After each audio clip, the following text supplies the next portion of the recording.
nagalagay po sa complaint eh. Anong sinasabi niya? Kaya hindi kasama sa original complaint. I'd like to find out from him. Honorable Kaya ang hirap Marcoleta. noon kung, Chair, salita siya ng salita dito. Kinakailangan maging sure tayo na hindi nabanggit. Ma'am, the court will be the better judge of that. And that is why you should elevate that before the Honorable Court. Maybe not me, but some other parties.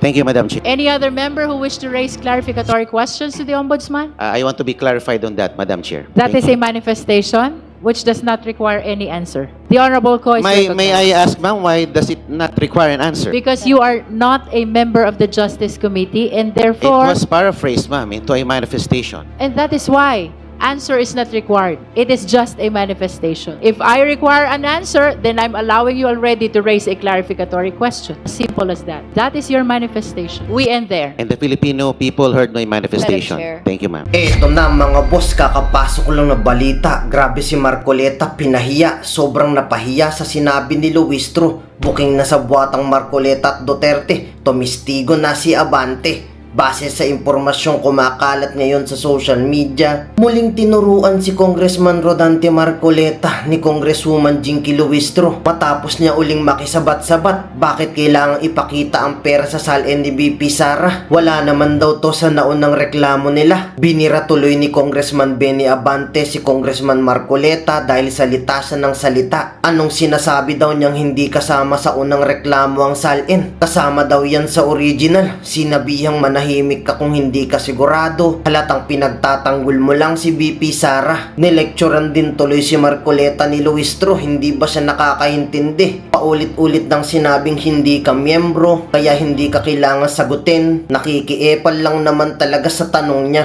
Kaya ito sabay-sabay nating panoorin kung paano si Congressman Rodante Marcoleta grabe pinahiya. Sobrang napahiya sa sinabi ni Congresswoman Jinky Luistro. Booking na sa buwatang Marcoleta at Duterte, tumistigo na si Abante. Tara, panoorin natin to. Any other member who wish to? Honorable Marcoleta, please understand that you are Madam not a Chair. member of the Justice Committee. You're allowed to manifest, but you cannot raise clarificatory questions to the Yes, ma'am, resource but persons. I'm about to You may proceed. raise a manifestation, ma'am, about the SALN, ma'am. First of all, let me state on record that the SALNs discussed were not attached in the original complaints. Hindi po sila kasama sa original complaints. And using the SALNs as a starting point without necessary predicate evidence supports the position that the investigation of the House of Representatives Committee on Justice is a fishing expedition. And if I may add, Madam Chair, on the SALN issue, the complaint asks this committee to obtain bank records, SALNs, coordinate with the AMLC, and forensic accounting. If so, it is an acknowledgement that the complaint is still seeking the very facts it needs to conclusively prove its SALN theory.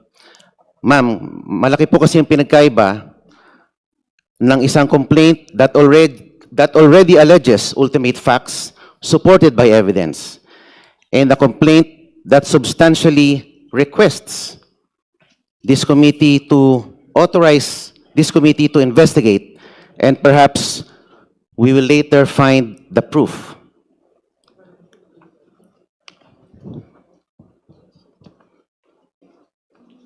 And if I also raise this observation, Madam,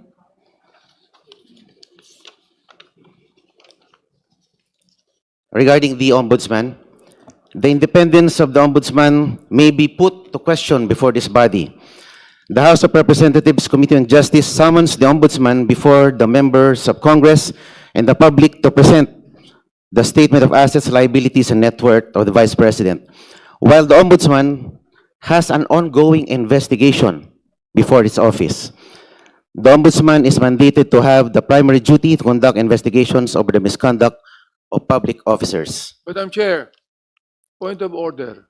There's a point of order, Honorable Marcoleta. Just would like to Honorable clarify. Bishop Abante. I would like to clarify, to ask Congressman Marcoleta, Sinabi niya kanina, hindi kasama yung SALN sa original complaint. Yes, he mentioned that.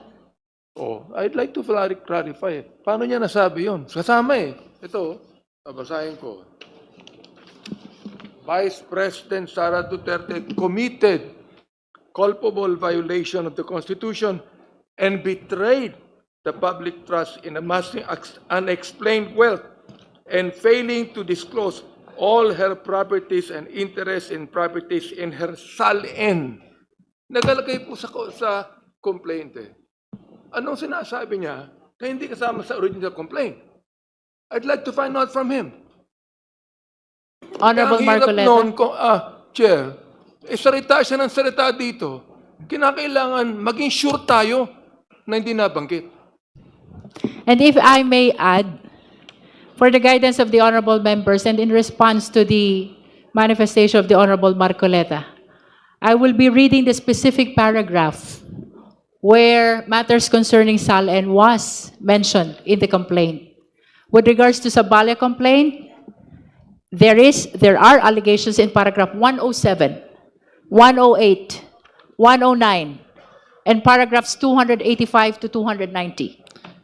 And for Cabrera complaint, may we refer the Honorable Marcoleta as well to paragraph 20.3, paragraph 76, paragraph 77, paragraph 232, paragraph 233, 234, 235, 236, 237, 238, 239, 240, 241, 242, and even from paragraphs 244 to 246. For the information of the Honorable Marcoleta, Yes, the ma'am. mentioned Binanggit po ang- paragraphs contained allegations which are relevant to the SALNs of the respondent. Yes, ma'am, it was mentioned, I think, very adequately, the word SALNs, but they were never attached to the original complaints. Parang this complaint is just merely requesting the committee to produce evidence. Ibig sabihin, wala pang ebidensya, nakikiusap sa committee na ito para mag-produce ng ebidensya na hindi nakakabit sa original complaints. Yun lang po ang sinasabi ko, ma'am. In other words, you admit that there were a lot of times that SALNs were mentioned in the impeachment complaint. However, They were never they were not attached. attached in the Opo. impeachment Wala pa complaint. pong ebidensyang nakalakip doon po sa complaint. At ngayon pa lang po natin binubuksan dahil ito po ay kumbaga request ng complainant.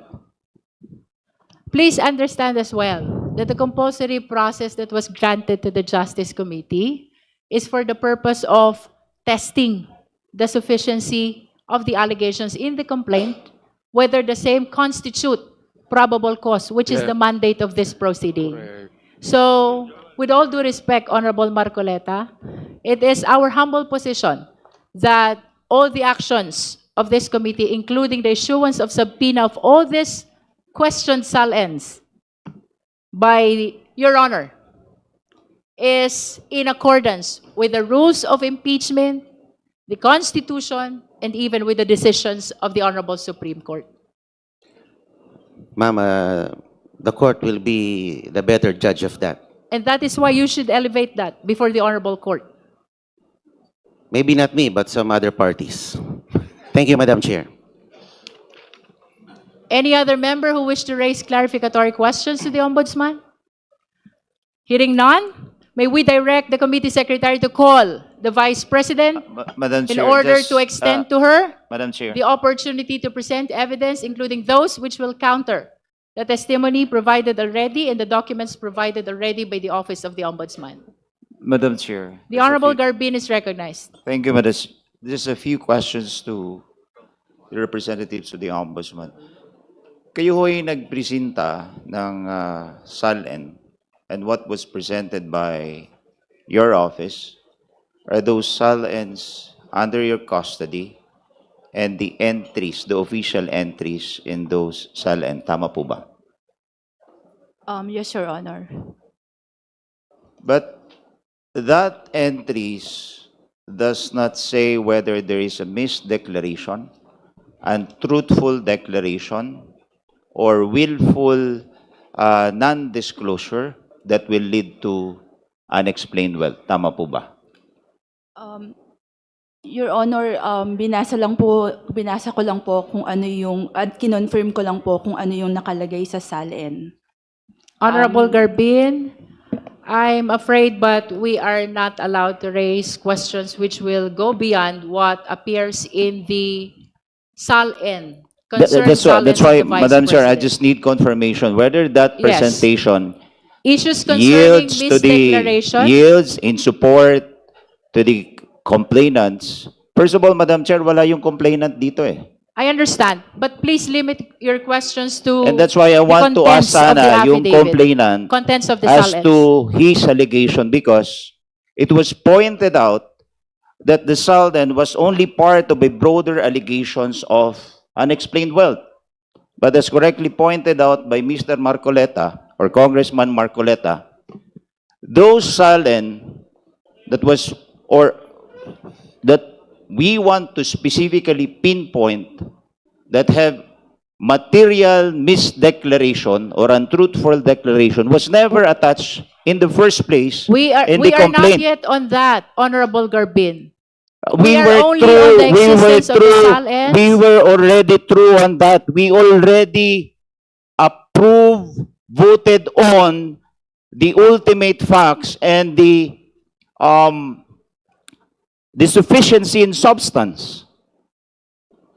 And the annexes provided in the complaint, Madam Chair. So what we have here is an improvement of the complaint, of the complainant's evidence. Tayo yung nagpuproduce ng ebidensya eh, which is not supposed to be the case. With all due respect, Honorable Garbin, the issuance of the subpoena is not for the purpose of adding, supplementing, or correcting whatever appears in the complaint. The purpose of the issuance of subpoena is to test whether the complaint is sufficient already for the existence of probable cause. To But- aid the justice members in judging whether or not probable cause exists on the basis of the allegations in the complaint, including the attached documents. Honorable Marcoleta? Thank you, Madam Chair. I would like to manifest to clarify for the record whether this committee may require submission of AMLC records without a court order. Under the Anti-Money Laundering Act of 2001, suspicious transaction reports and covert transaction reports are confidential and may only be disclosed upon order of a court. Maliwanag po na wala pong clear statutory authority allowing disclosure of AMLC data to a congressional committee without judicial authorization, notwithstanding subpoena powers as guided by Sabio versus Gordon. For the record, I respectfully seek clarification of the committee regarding this matter. And if I may also cite Madam Chair, the Anti-Money Laundering Act provides the state with a means to investigate suspicious financial transactions within a framework of judicial supervision. The Anti-Money Laundering Council is authorized to inquire into bank deposits even without the prohibition within the bank secrecy law, provided that the court order is issued by the courts. At may tanong din po ako. I will just paraphrase it into a manifestation since I'm not allowed to raise questions. I take it to mean na pag suspicious yung transaction, ibig bang sabihin na ito ay illegal na or unlawful na? Para kasing ganun lumalabas. Pag ito'y tinag na suspicious, agad-agad itong piniprejudge na as if it's an illegal or unlawful transaction. I want to be clarified on that, Madam Chair. That Thank is you. a manifestation which does not require any answer. The Honorable Co is May I recognized. ask, ma'am, why does it not require an answer? Because you are not a member of the Justice Committee and It therefore, was paraphrased, ma'am, into a manifestation. and that is why answer is not required. It is just a manifestation. If I require an answer, then I'm allowing you already to raise a clarificatory question. As simple as that. The Honorable Co is recognized. My point is, madam, it's pag sinabi bang suspicious account or suspicious transaction, ito ay nangangulugan na ito ay agad lawful, unlawful or illegal. That is your manifestation. We end there. Honorable Ko is recognized. And the Filipino people heard my manifestation. Chair. Thank you, ma'am. If I may, Madam Chair. The Honorable Chua. Thank you, Madam Chair. Madam Chair, let me walk you through Section 7 of our Rules of Procedure in Impeachment Proceedings. Sabi po dito, the committee shall conduct a hearing. The committee, through the chairperson, may limit the period of examination by members of the committee.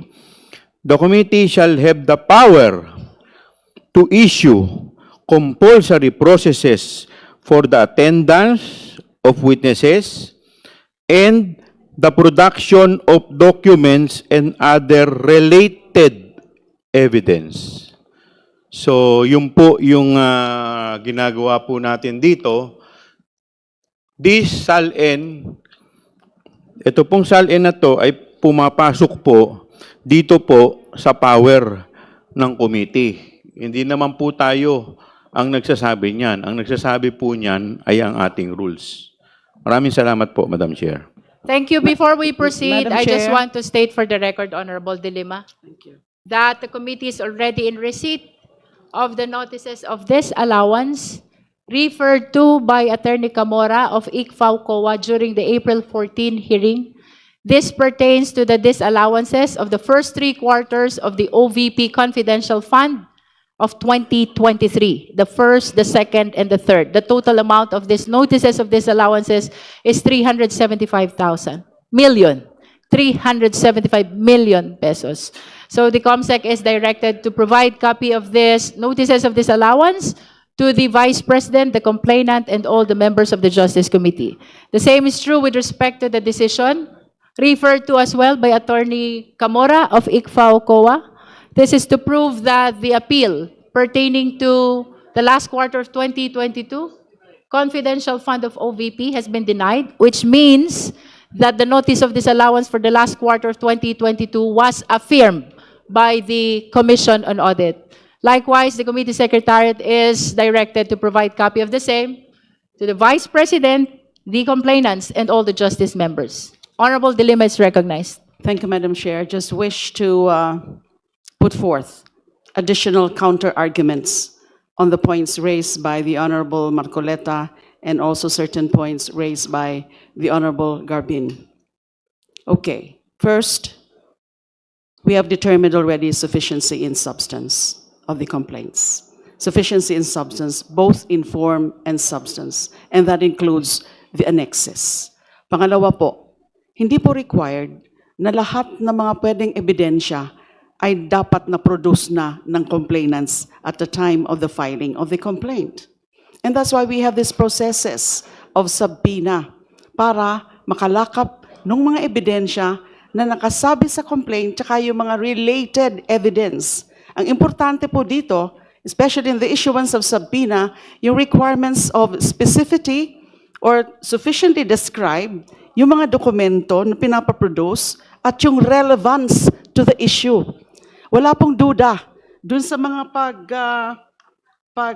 subpoena po natin ng production for the production of specific documents like respondent SALNs, the AMLAC records of the flagged bank transactions. Wait lang mga boss, kung nakaabot na kayo sa part ng video na to, baka gusto nyo munang mag-subscribe sa bago nating YouTube channel. Doon na kasi tayo mag-upload ng mga reaction videos. Nakapin sa comment section ang link. I-click nyo lang para makapag-subscribe. Pag nakapag-subscribe na kayo, i-comment nyo lang ang location nyo para ma-shoutout ko kayo. Tara, tuloy na natin to. Transactions of the respondent, the records of her corporate holdings, records of her financial transactions. These are all relevant to the grounds alleged in the complaint. They directly relate to the issues actually and specifically raised in the third and fourth impeachment complaints, the Sabalia et al. And Cabrera complaints, particularly that respondent purportedly engaged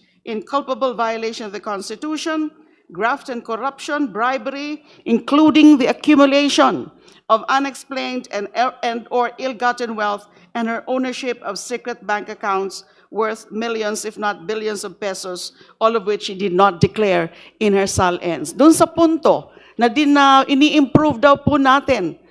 Actually, there's nothing wrong about that, improving the evidence that are sought to be presented by the complainants, kasi tayo nga po ang magiging prosecutors later, and we are determining at this point the existence of probable cause, and therefore we need the guidance of any other relevant evidence para makarating po sa determinasyon na yan ng existence of probable cause.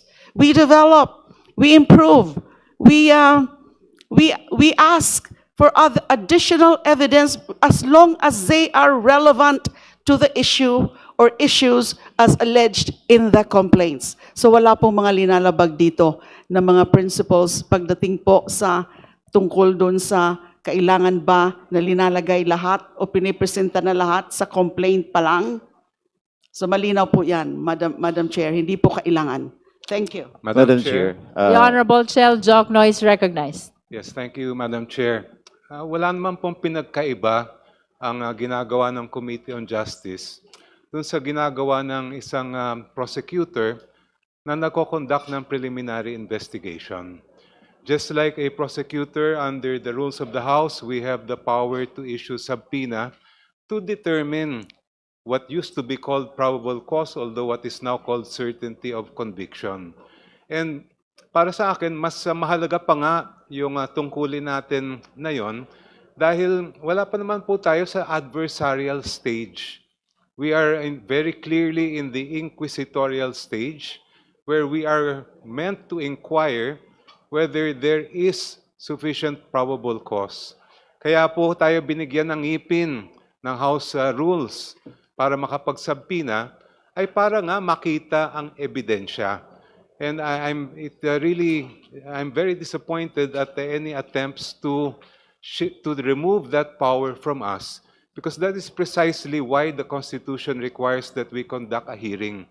Yung hearing naman natin, hindi para marinig natin yung salita ng iba't ibang mga nandito ngayon, kung hindi makita mismo yung ebidensya. Thank you, Madam Chair. Thank you. Chairman, Madam Madam Chair. Chair. My The last Honorable manifestation. Garbin. Madam Chair. At the outset, Madam Chair, let me state that I am for the truth and for knowing whether there's material or misdeclaration on the SALN. What I'm saying here, the observance of procedural due process. Going back to the complaint, as stated, this specific SALN were not attached. And when you say observance of procedural due process, ang tinatawag po doon, paano makakapagsagot yung isang respondent kung wala naman specific allegations doon sa mga iprinisintang SALN.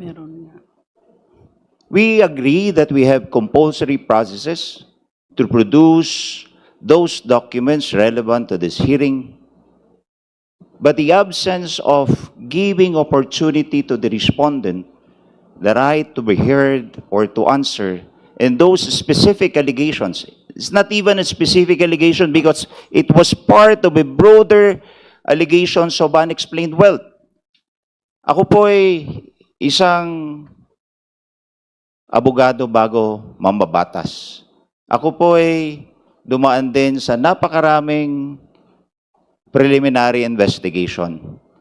And kung magpipresenta tayo dito ng dokumento na hindi natin bibigyan ng oportunidad yung inaakusahan dito, then where is the procedural due process? That's why I'm saying, are we Honorable improving Garbin. the complaint?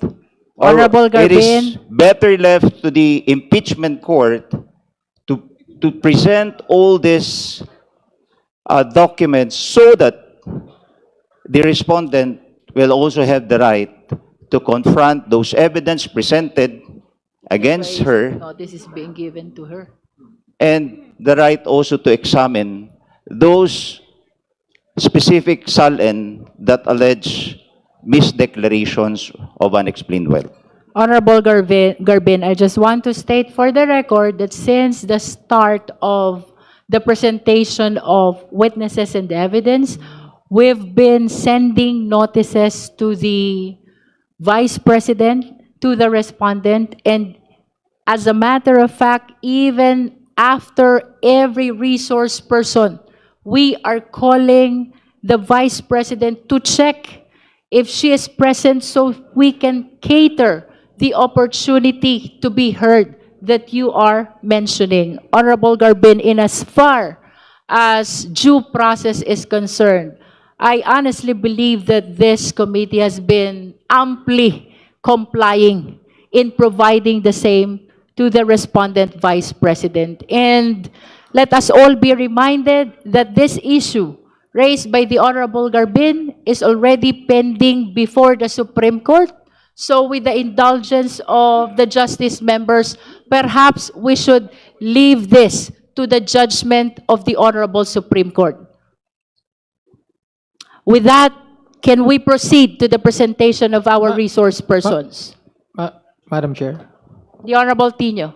may I ask some clarificatory questions regarding from the Ombudsman? The Ombudsman. Yeah. Yes, please. Could we have the summary table of the SALN of the VP? Can we on flash the again the screen? matrix? You need the matrix? Opo. Kindly flash the matrix, Secretariat.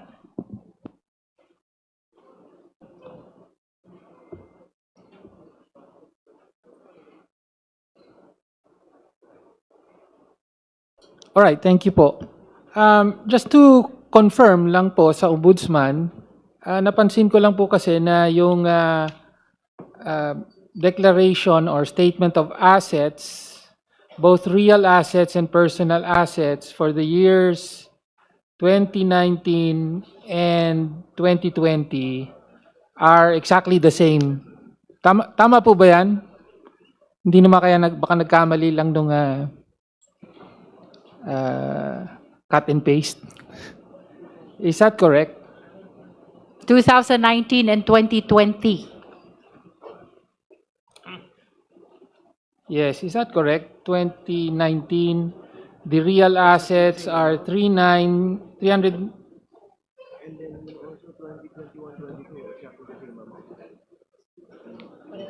39,798,891, and that is the exact same figure for 2020. Tama po ba?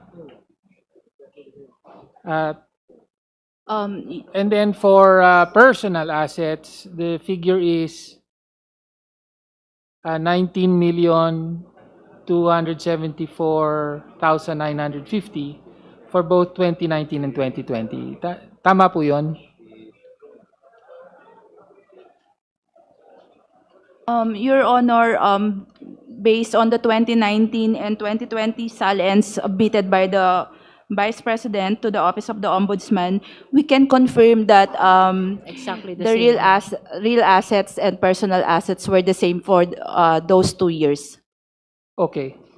And for the years 2021 to 2022, the personal assets are exactly the same. Tama po ba?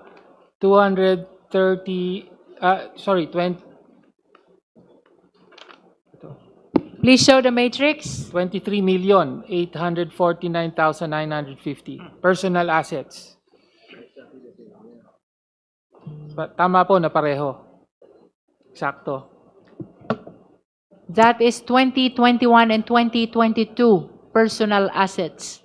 Your Honor, reading from the 2021 and 2022 submitted SALNs of the Vice Presidents, we can confirm that for the personal properties declared therein, it's the same amount po. Okay.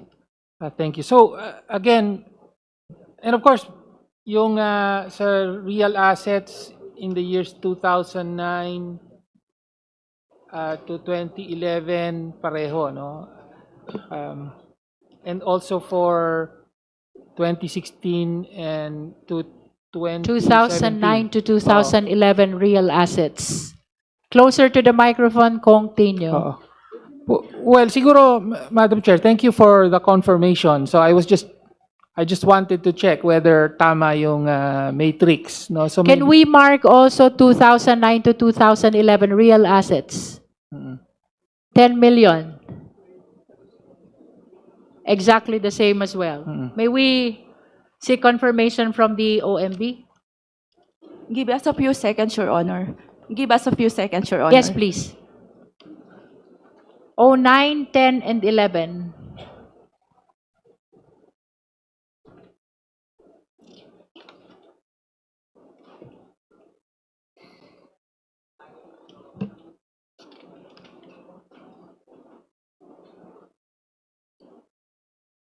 Your Honor, based on the 2009, 2010, and 2011 submitted SALNs of the Vice President, we can confirm that the declaration therein was stated as 10,802,668.65 for the 3 years.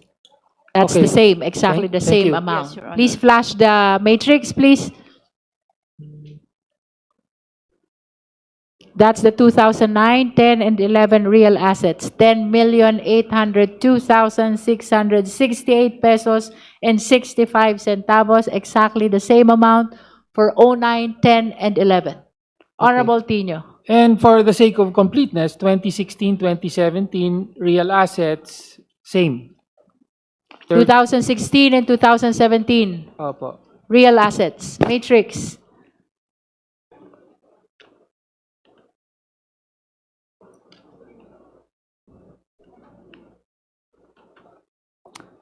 So for the record, 2016 and 2017, based on the matrix, the amount is exactly the same. That's 30,548,891 pesos. May we request confirmation from the OMB?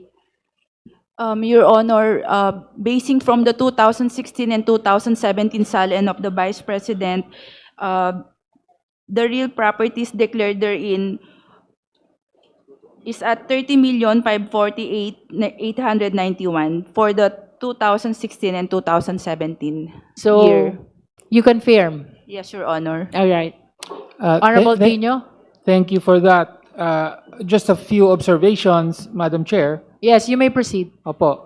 So I suppose for the real assets that can be explained, no, kasi mga lote ito. So perhaps from year to year hindi magbabago. As to the personal assets, I don't have a copy of all of the SALNs. Could the ombudsman maybe just name the the breakdown of the personal assets in particular that were declared by the Vice President? Kasi mas medyo gusto ko lang unawain bakit hindi nagbabago from year to year yung declaration of personal assets.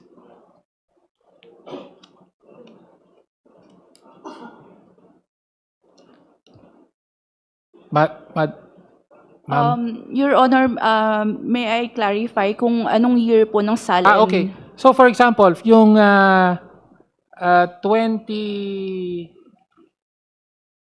2019 to 2020 and 2021 to 2022, pareho po kasi yung figures for personal assets for 2 years. So I'm just trying to further understand bakit hindi nagbago yon. I don't think, Honorable Tino, that Attorney Bato is competent to answer your question. No, as far as I know, there would be a breakdown of personal assets in the SALN, the entries. Is there a breakdown? You can confine your answer to what appears in the SALN. Your Honor, based on the SALN submitted by the Vice President, the personal properties were described therein. May description po. So can you confirm if the personal properties enumerated in the two concerned calendar years are exactly the same? That's Your- 20 and 21. Yes. 19, 20, and 21, and 22. Just to confirm, Your Honor, so we're speaking of the salience from 2019, 2020, 2021, and 2022. Yes.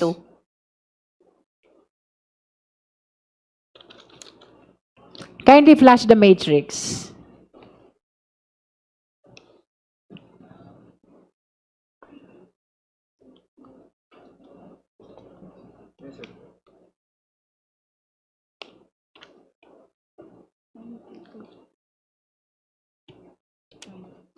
The question of Honorable Tino is whether there are changes in the properties, personal assets of the respondent which generated the total exact amount for 2019 and 20, and then for 2021 and 2022.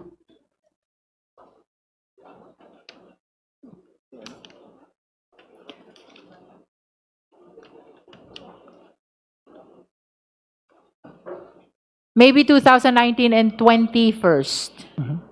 For the 2019 and 2020, Your Honor, based on the salience submitted, we can confirm that the Vice President declared the same personal Exactly the properties. same personal assets.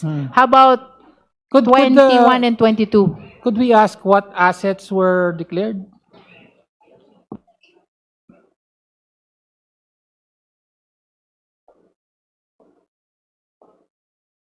If I'm allowed to read the personal properties. Yes, you may proceed. Of the Vice President declared in her 2019 and 2020 salience, these are the following: a vehicle van, vehicle declared as motorcycles, other personal properties, various items, other personal properties, various items, vehicle car, vehicle pickup, other personal properties. Okay, and that's the same for both years. Yes, Your Honor, we can confirm that it's the same for Okay. 2019 and 2020. Okay, so general po, mga various items, parang ganon. Okay, Those were the items listed po dun sa Okay. kanyang salen. okay, thank you. Thank you. That will be all, Madam Chair.